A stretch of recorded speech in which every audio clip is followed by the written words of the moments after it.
بسم اللہ الرحمن الرحیم. Welcome back ladies and gentleman. Doctor صاحب, بریک پہ جانے سے پہلے بڑی دلچسپ گفتگو ہو رہی تھی. میرے دماغ میں ایک سوال آیا آپ کی گفتگو میں جو بریک کے درمیان ہو رہی تھی. جو سیکولر ورلڈ کا کانسیپٹ ہے, یہاں سے ڈرائیو ہوئی ہے ایک نیا تصور جو کہ ڈیموکریسی ہے, اور آج کل بہت زیادہ اس کے اوپر گفتگو ہوتی ہے.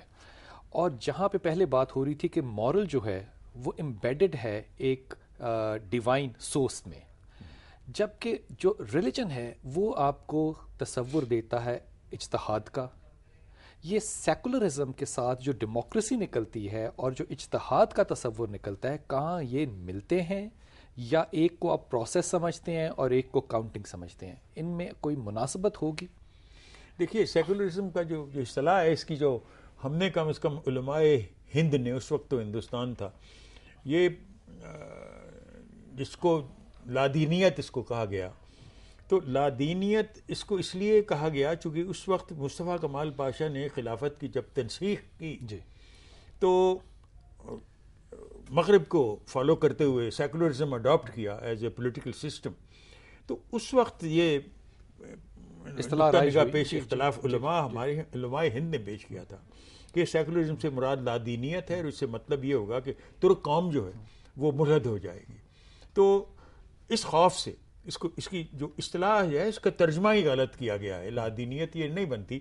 سیکولرزم کے بعض ایسپیکٹس ایسے ہیں جو کہ بڑے پازیٹیو ہیں, اور جس کی میں سمجھتا ہوں کہ آپ ان کو کم از کم اسلام کے نقطہ نگاہ سے ان پر اعتراض نہیں کیا جا سکتا. مثلا یہی کہ آپ انسان کا مذہبی بنیادوں پر اس کی ڈفرینشیشن نہ کریں, یعنی انسانیت کے بنیاد پر آپ انسانیت کو مقدم سمجھیں. گو یہ صوفیاء کی اخلاقیات ہیں, صوفیاء کی دینیات سے آپ کو اختلاف ہو, لیکن ان کی اخلاقیات سے تو آپ اختلاف نہیں کر سکتے. تو اس بنا پر سیکولرزم کے بعض پازیٹیو سائڈز بھی ہیں. لیکن آپ اس کو دین سے جدا نہیں کریں گے؟ نہیں, اقبال نے تو یہی ثابت کرنے کی کوشش کی ہے کہ secularism is an integral part of Islam. کیونکہ ہمارے ہاں تو عبادات اور معاملات کی تقسیم پہلے ہی سے ہی تسلیم شدہ. جدا ہو دی سیاست سے تو رہ جاتی ہے چنگیزی. یہاں انٹیگرل پارٹ کیسے ہو گیا؟ اس سے جی انٹیگرل, یہ اس شعر میں بھی علامہ کا ایک کیچ ہے. اس میں وہ فرماتے ہیں جدا ہو دین کس سے؟ سیاست سے. یعنی سیاست دین سے جدا نہ ہو کو ہم جو ہے وہ تو پھر ایک اعتبار سے اس شعر کے نقطہ نگاہ سے تو سیاست ہو گئی.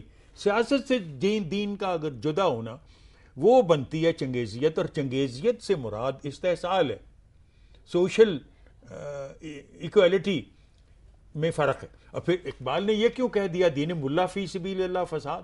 وہ کون سا دین ہے جو فساد کا باعث بنتا ہے؟ یہ جو ڈیموکریسی ہے اور جو اجتہاد ہے, آپ اس کو ایکویٹ کرتے ہیں؟ بالکل. میں تو سمجھتا ہوں کہ کم از کم اقبالی فلسفے کے نزدیک, اور جس کی بنیاد میں سمجھتا ہوں پاکستان بنا ہے, یا اقبال قائد اعظم تو لے کے دے دیا آپ کو, پلیٹ پہ رکھ کے لے دیا, جو اس کا فکری پہلو ہے وہ تو اقبال کے یہاں سے ہی ملتا ہے. اسی وجہ سے کوشش ہمیشہ یہاں پہ غیر مسلموں کی یہی رہی ہے کہ اقبال کا تعلق پاکستان سے ثابت نہ کیا جائے, کیونکہ اگر اس کی نظریاتی بنیاد کو ختم کر دیا جاتا ہے تو یہ خود بخود ختم ہو جائے گا.